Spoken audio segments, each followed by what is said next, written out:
Hello students, welcome to my online chemistry class. Students, आज की class में हम लोग एक नया चैप्टर स्टार्ट करने वाले हैं जिसका नाम है कार्बन एंड इट्स कंपाउंड्स। चलिए स्टार्ट करते हैं इस चैप्टर को। तो कार्बन और उसके कंपाउंड के बारे में आज हम लोग पढ़ने वाले हैं। तो स्टूडेंट्स, अगर बात की जाए कार्बन की, तो कार्बन जो है, कार्बन की प्रेजेंस की अगर बात की जाए तो कार्बन जो है एटमॉस्फेयर में पाया जाता है, अर्थ क्रस्ट में, यानी कि जो हमारी अर्थ की अपर लेयर है क्रस्ट में ये पाया जाता है। इसके अलावा जितने भी लिविंग ऑर्गेनिज्म हैं सब में कार्बन कंटेंट पाया जाता है। इसके अलावा जितने भी आपके फ्यूल्स हैं, चाहे वो वुड हो, कोल हो, charcoal, Coke, petroleum, natural gas, biogas यानी कि जो एलपीजी हैं, सीएनजी है, मार्स गैस, इन सब में कार्बन पाया जाता है। कार्बन जो है कंपाउंड की फॉर्म में भी पाया जाता है, यानी कार्बोनेट्स, जब ये रिएक्टिव फॉर्म में होते हैं तो कार्बोनेट्स में पाए जाते हैं। हाइड्रोकार्बन्स के रूप में भी ये पाए जाते हैं। इसके अलावा कार्बन फ्री स्टेट में, यानी कि प्योर स्टेट में भी पाए जाते हैं, डायमंड, ग्रेफाइट और फुलेरेंस की फॉर्म में। तो आइए जानते हैं इन सब के बारे में। उससे पहले हम लोग जान लेते हैं कार्बन की वैलेंसी के बारे में। कार्बन का एटॉमिक नंबर होता है 6। तो अगर हम इसकी इलेक्ट्रॉनिक कन्फिग्रेशन करें तो 2 और 4 आता है। तो इसका मतलब है कार्बन 4 इलेक्ट्रॉन दान कर सकता है और 4 इलेक्ट्रॉन किसी से गेन करके स्टेबल हो सकता है। लेकिन अगर ये इलेक्ट्रॉन दान करेगा, अगर इसको 4 इलेक्ट्रॉन लूज़ करने, तो इसको क्या करना पड़ेगा, ये 4 इलेक्ट्रॉन गेन करना इसके लिए काफ़ी डिफ़िकल्ट हो जाता है, क्योंकि इलेक्ट्रॉन की संख्या तो बढ़ जाएगी लेकिन नंबर ऑफ़ प्रोटॉन तो आपके जितने नंबर ऑफ़ इलेक्ट्रॉन्स पहले थे यानी कि 6 उतनी ही रहेगी। तो नंबर ऑफ़ प्रोटॉन आपके कम हो जाएंगे और नंबर ऑफ़ इलेक्ट्रॉन यानी कि बढ़ जाएंगे। 6 + 4 यानी कि 10 हो जाते हैं। इस केस में क्या होगा स्टूडेंट्स, ये जो आपके नंबर ऑफ़ प्रोटॉन कम हो जाएंगे तो उनके लिए 10 इलेक्ट्रॉन को संभालना मुश्किल हो जाएगा। इस तरीके से हम इसको समझ सकते हैं। इसके अलावा अगर बात की जाए, 4 इलेक्ट्रॉन दान करना भी इनके लिए पॉसिबल नहीं है, क्योंकि 4 इलेक्ट्रॉन लूज़ करने के लिए इन्हें ज़्यादा एनर्जी लूज़ करनी पड़ेगी, जो कि आसानी से अवेलेबल नहीं होती है। हमें एक्स्ट्रा एनर्जी इनको देनी पड़ती है। तो इनके लिए आसान होता है इलेक्ट्रॉन की शेयरिंग करना। दान करने और गेन करने से अच्छा इनके लिए हो जाता है इलेक्ट्रॉन की शेयरिंग करना। तो इलेक्ट्रॉन शेयर करके 4 इलेक्ट्रॉन अलग अलग एटम के साथ इस तरीके से ये शेयर कर देते हैं और टेट्रावेलेंट कहलाते हैं। स्टूडेंट्स, ये जो कार्बन की फॉर्म है, अगर हम लोग सिंगल के लिए मोनो वर्ड यूज़ करते हैं, डबल के लिए डाई यूज़ करते हैं, ट्रिपल के लिए ट्राई यूज़ करते हैं और 4 के लिए करते हैं टेट्रा। तो टेट्रा यानी कि इसको हमने टेट्रावेलेंट यहाँ पर कार्बन को कहा जाता है। तो उसके पीछे ये रीज़न है कि इसकी वैलेंसी 4 होती है, यानी 4 इलेक्ट्रॉन ये शेयर कर सकता है, डोनेट कर सकता है, इसलिए ये टेट्रावेलेंट कहलाता है। इसके अलावा स्टूडेंट्स, कार्बन के अंदर सेल्फ कॉम्बिनेशन की प्रॉपर्टी होती है, यानी कार्बन कार्बन के साथ भी जुड़ सकता है। इस वजह से ये कई सारे एलोटॉप्स बनाते हैं, जो कि हम देखते हैं ग्रेफाइट की फॉर्म में, डायमंड की फॉर्म में। ये आपके सारे इसी सेल्फ कॉम्बिनेशन प्रॉपर्टी की वजह से ही फॉर्म होते हैं। तो चलिए चलते हैं नेक्स्ट स्लाइड पर, जहाँ पर हम लोग जानेंगे कार्बन के एलोटॉप्स के बारे में। एलोटॉप्स की बात करें, जब कई सारे कार्बन, 2 या 2 से ज़्यादा कार्बन आपस में जुड़ जाते हैं तो वो आपके एलोटॉप्स कहलाते हैं। तो कार्बन के एलोटॉप्स की अगर बात की जाए तो ये आपके होते हैं ग्रेफाइट, डायमंड, फुलरीन, ये आपके कार्बन के एलोट्रॉप्स कहलाते हैं। तो ग्रेफाइट की अगर बात की जाए तो ग्रेफाइट में अगर आप देखें सारे कार्बन्स, अगर हम इन डॉट्स को कार्बन मान लें तो हर डॉट जो है आपकी कम से कम 3 बॉन्ड यहाँ पर बना रही होती है, इस तरीके से जैसा कि आप यहाँ पर देखेंगे। ये जो आपके कार्बन है यहाँ पर, ये सारे के सारे कम से कम 3 बॉन्ड आपके बना रहे हैं, तो ये आपके क्या कहलाते हैं, ग्रेफाइट। इस तरीके से इनमें अरेंजमेंट रहता है। उसके बाद फुलरीन की बात की जाए, ये भी कार्बन के एलोट्रॉप्स होते हैं। जिस तरीके से फुटबॉल की जो सिलाई होती है उसका अरेंजमेंट की तरह ही इनका अरेंजमेंट होता है। इसका नाम फुलरीन रखने के पीछे एक इंटरेस्टिंग स्टोरी है। एक आर्किटेक्ट थे जिनका नाम था बकमिस्टर फुलर। उन्होंने इसी तरीके का एक डोम बनाया था, जिसके बाद जो है इस स्ट्रक्चर का नाम फुलरीन रख दिया गया। अब बात करते हैं डायमंड की। ये भी एक प्रकार का कार्बन का एलोट्रॉप है, जिसमें कार्बन के एटम जो है 4 दूसरे कार्बन के साथ अटैच होते हैं। ये दुनिया का सबसे ज़्यादा हार्डेस्ट नेचुरल सब्सटेंस होता है, सबसे ज़्यादा कठोर सब्सटेंस ये दुनिया का माना जाता है। आई होप आपको इतनी सी बात यहाँ पर समझ में आई होगी। कार्बन के एलोट्रॉप्स के बारे में आपको समझ में आया होगा। अब हम यहाँ पर बात करेंगे जो कार्बन आपके कार्बन कंपाउंड बनाते हैं वो कैसे फॉर्म होते हैं, उसके पीछे क्या रीज़न्स हैं, उनके बारे में हम लोग यहाँ पर डिस्कस करेंगे। दुनिया में ऐसा माना जाता है कि दुनिया में 3 मिलियन से ज़्यादा तरह के कार्बन कंपाउंड पाए जाते हैं।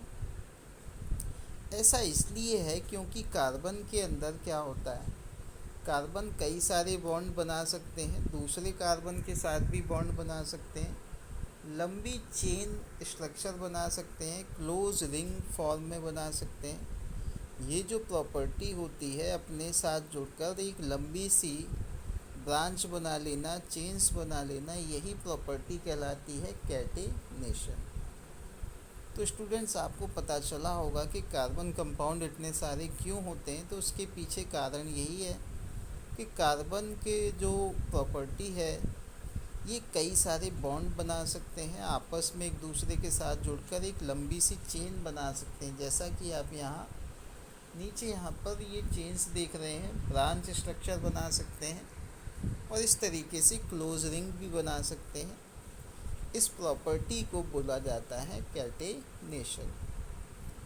अब नेक्स्ट रीज़न क्या है कई सारे कार्बन कंपाउंड होने का? कार्बन की वैलेंसी 4 है, तो ये जो है कम से कम 4 कार्बन के साथ तो ईजिली जुड़ सकता है, फिर वो 4 कार्बन किसी दूसरे 4 के साथ जुड़ सकते हैं। इस तरीके से क्या होता है, अलग अलग तरीके के डिफरेंट कार्बन कंपाउंड इस दुनिया में देखने को मिलते हैं, जिनकी प्रॉपर्टी एक दूसरे से थोड़ी बहुत डिफरेंट होती हैं। आई होप आपको यहाँ पर कार्बन कंपाउंड के फॉर्मेशन के बारे में एक बेसिक आइडिया इनसे मिला होगा।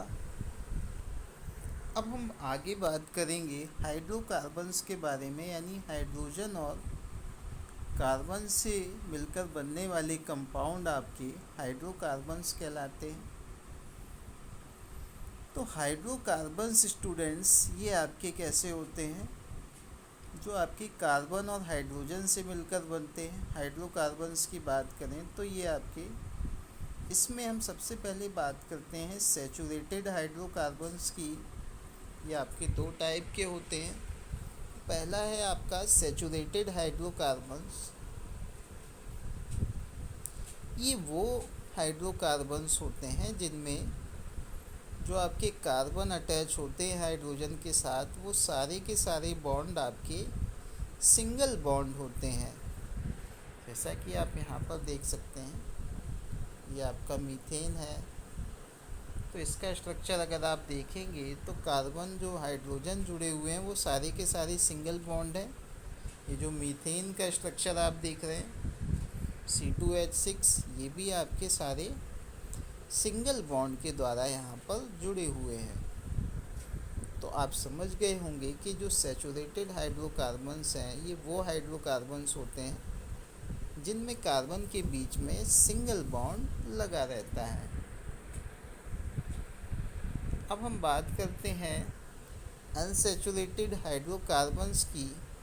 तो अनसैचुरेटेड हाइड्रोकार्बन्स जिनमें सिंगल बॉन्ड ना होकर के डबल और ट्रिपल बॉन्ड कार्बन के बीच में लगे रहते हैं, तो वो आपके कहलाते हैं अनसैचुरेटेड हाइड्रोकार्बन्स।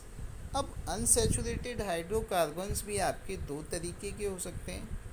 एक हो सकते हैं डबल बॉन्ड वाले यानी अल्कीन्स, और एक हो सकते हैं ट्रिपल बॉन्ड वाले जो कि आपके अल्काइंस कहलाते हैं।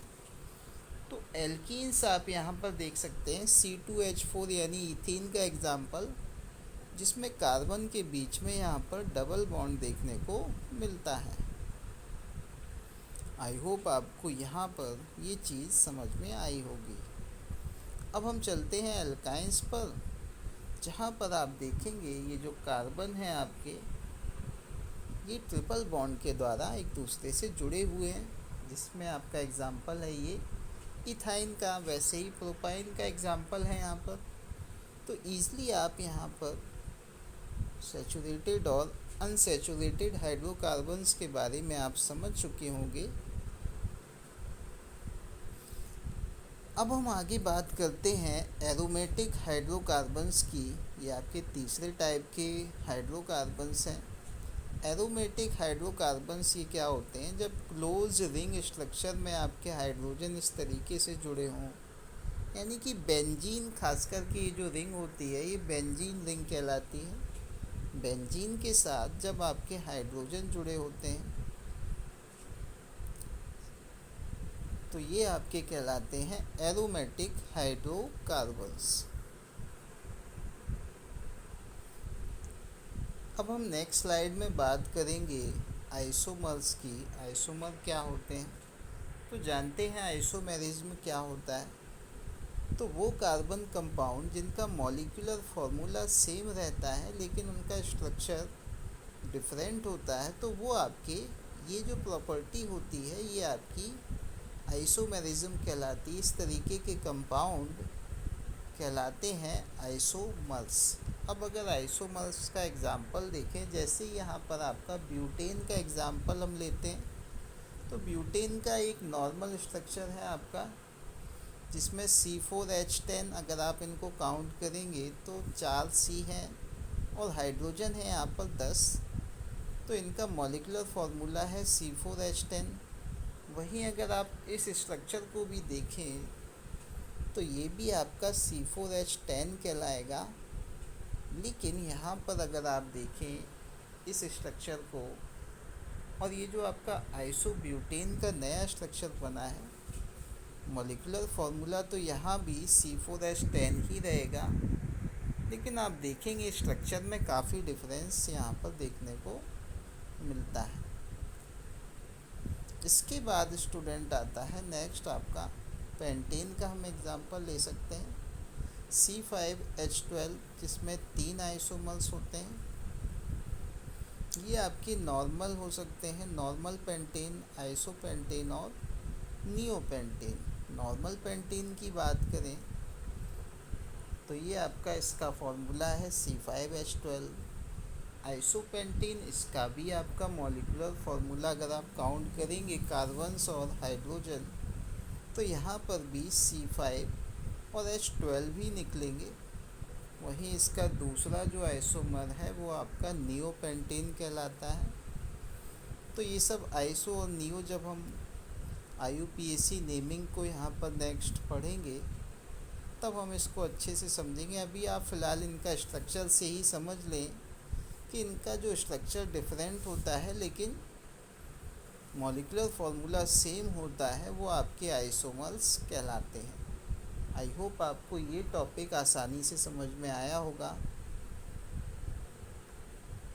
चलिए अब इस वीडियो को यहीं ख़त्म करते हैं। मुझे लगता है आपको ये वीडियो पसंद आया होगा। अब मिलते हैं नेक्स्ट वीडियो में। इसके जो नेक्स्ट टॉपिक हैं इस चैप्टर के, उनको यहाँ पर हम डिस्कस करेंगे। तब तक के लिए thank you, have a nice day.